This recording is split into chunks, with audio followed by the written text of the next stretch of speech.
Question number 3 से हम लोग देखेंगे आर्थिक व्यवस्था के दृष्टिकोण से भारत की गिनती की जाती है विकासशील राष्ट्र के रूप में। फोर्थ क्वेश्चन, भारतीय अर्थव्यवस्था का कौन कौन सा क्षेत्र सकल राष्ट्रीय उत्पाद में सबसे अधिक योगदान करता है? तृतीय क्षेत्र में बंद अर्थव्यवस्था, क्लोज्ड इकोनॉमिक वो अर्थव्यवस्था है जिसमें न तो निर्यात होता है न आयात होता है। भारत के कुछ श्रम शक्ति का लगभग कितना भाग कृषि में लगा हुआ है? 54%। भारत में अधिकार अधिकार बेरोजगार है संरचनात्मक। आठवां क्वेश्चन, भारत में बेरोजगारी के आंकड़े एकत्रित का एवं प्रकाशित करता है एनएसएसओ। भारत में बेरोजगारी की किस्में पाई जाती है इनमें से सभी: ग्रामीण अल्प रोजगार, चक्रीय बेरोजगार, संरचनात्मक बेरोजगार। कृषि में मूलतः किस प्रकार की बेरोजगारी प्रधानता में देखने को मिलती है? अदृश्य बेरोजगारी। कृषि में बेरोजगारी स्वरूप देखने को मिलता है इनमें से सभी: प्रचंड बेरोजगारी का अर्थ है आवश्यकता से अधिक लोगों का कार्यरत होना। भारत में ग्रामीण क्षेत्रों में कौन सी बेरोजगारी सबसे अधिक पाई जाती है? उपयुक्त दोनों, मौसमी बेरोजगारी, अदृश्य बेरोजगारी। वर्तमान समय में देश में किस प्रकार की बेरोजगारी की समस्या बहुत गंभीर बनी है? और यह शिक्षित बेरोजगारी।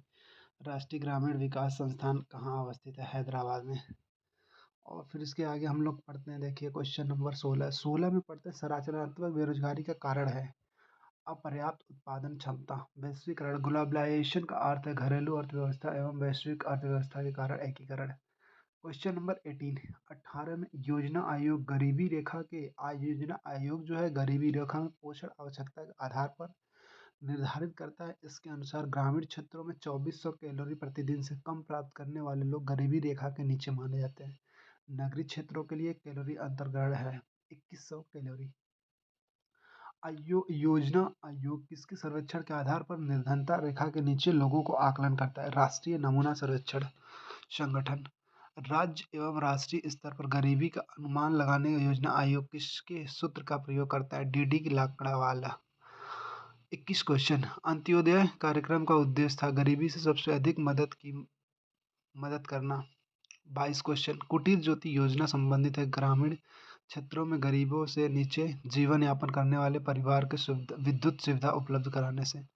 क्वेश्चन नंबर 23, गरीबी रेखा के नीचे जनसंख्या का न्यूनतम प्रकाशित अंकित किया जाता है गोवा में। क्वेश्चन नंबर 24, इसको यूपीपीसीएस 2015 का इंपॉर्टेंट क्वेश्चन है जो कि निम्नलिखित में से कौन सा सूचकांक भारत में गरीबी एवं तीव्रता का माप सबसे अधिक उपयुक्त है? बहुआयामी गरीबी सूचकांक।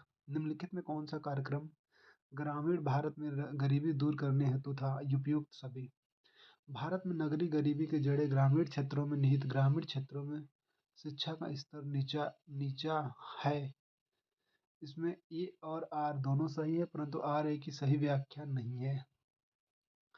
क्वेश्चन नंबर 28 में हम लोग देखिए पढ़ते हैं वर्ल्ड डेवलपमेंट रिपोर्ट और वार्षिक प्रकाशन करता है आईबीआरडी। क्वेश्चन नंबर 29, मानव विकास सूचकांक एसडीआई किस अर्थशास्त्री के देन है? महबूब उल हक।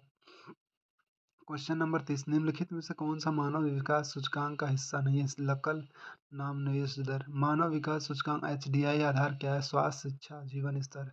राज्य स्तरीय मानव विकास रिपोर्ट करने वाला प्रथम राज्य मध्य प्रदेश। संयुक्त राष्ट्र विकास यूएनडीपी का मानव रिपोर्ट का दर्ज करने वाला भारत की पहली मानव विकास रिपोर्ट अप्रैल 2002 में। क्वेश्चन नंबर 34, यूएनडीपी मानव विकास रिपोर्ट भारत की किस श्रेणी में रखा जाता है? मध्यम मानव विकास श्रेणी में। यूपीपीसीएस 2010 का क्वेश्चन है शैक्षिक विकास सूचकांक फरवरी 2011 के अनुसार भारत के 4 उच्चतम स्थान पाने वाले राज्य है केरल, तमिलनाडु, पंजाब, दिल्ली। बंद अर्थव्यवस्था का आप क्या समझते हैं? आयात निर्यात बंद है। प्रचंड बेरोजगारी एक विशेषता है। कृषि, किसी देश का आर्थिक विकास निर्भर किस पर निर्भर करती? प्राकृतिक संसाधन, पूंजी निर्भर, बाजार का आकार। उपयुक्त सभी में। आंसर इज करेक्ट, उपयुक्त सभी में। भारत के किस राज्य में गरीबी का प्रतिशत सबसे अधिक है? छत्तीसगढ़। भारत में निर्धनता का स्तर आकलन किया जाता है परिवार के उपभोग व्यय के आधार पर। क्वेश्चन नंबर 41 में निम्नलिखित में से कौन सा एक असमानता घटाने का उपाय नहीं है? भूमि सुधार। क्वेश्चन नंबर 42, यह सत्य होगा कि भारत को परिभाषित किया जाता है? आंसर बी, एक श्रम आधिक्य वाली अर्थव्यवस्था में। अल्प विकसित देशों में गरीबी का मुख्य कारण आय में असमानता। 44 हरित सूचकांक किसके द्वारा विकसित किया गया है? सूचकांक राष्ट्रीय पर्यावरण कार्यक्रम। 45 निम्नलिखित में से किसके द्वारा भ्रष्टाचार से लड़ाई के लिए नागरिकों को मार्गदर्शक निकाली गई है? केंद्रीय सतर्कता आयोग। निम्न में से कौन सा मानव विकास सूचकांक में शामिल नहीं है? सामाजिक असमानता। भारतीय अर्थव्यवस्था के उदारीकरण का अग्रदूत किसको कहा जाता है? डॉक्टर मनमोहन सिंह। मानव विकास सूचकांक किसने बनाया है? यूएनडीपी। ऐसी अर्थव्यवस्था को क्या कहते हैं जिसका कोई विश्व में कोई संबंध नहीं होता है? समृद्ध बंद अर्थव्यवस्था। किसी अर्थव्यवस्था के क्षेत्रों में सार्वजनिक एवं निजी अर्थव्यवस्था को कहा जाता है उद्यमों की स्वाभाविकता। भारत की राष्ट्रीय आय सर्वाधिक योगदान विनिर्माण क्षेत्र में किया जाता है। भारत की राष्ट्रीय आय का प्रमुख होता है सेवा क्षेत्र। योजना काल में राष्ट्रीय आय किस क्षेत्र में योगदान घटा सकती है? कृषि में। वर्तमान में भारत का राष्ट्रीय आय किस क्षेत्र में सर्वाधिक योगदान है? सेवाएं।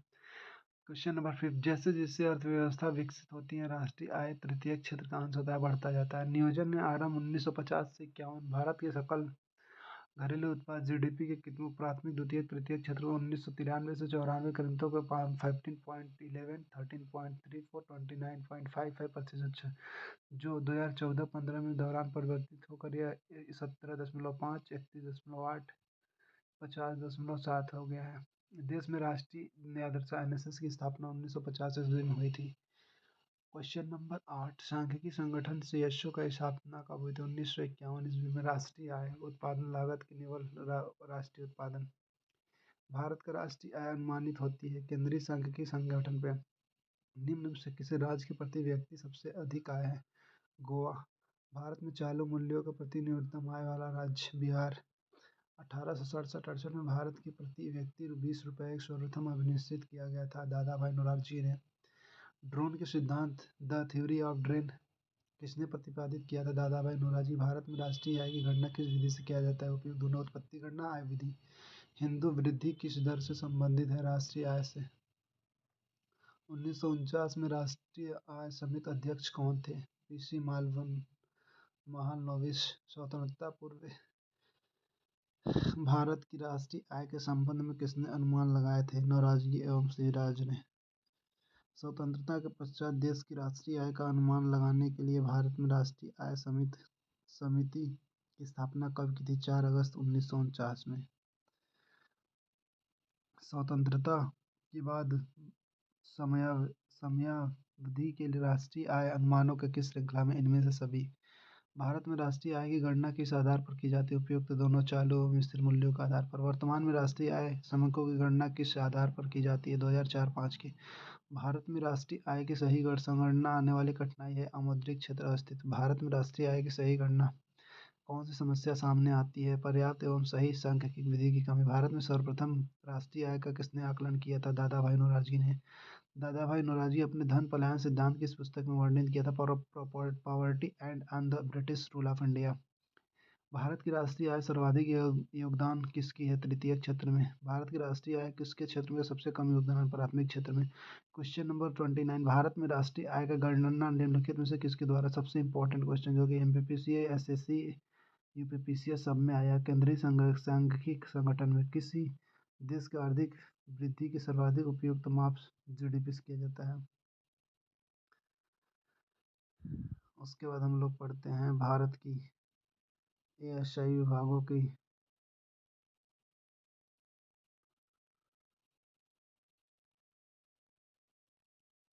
Thank you.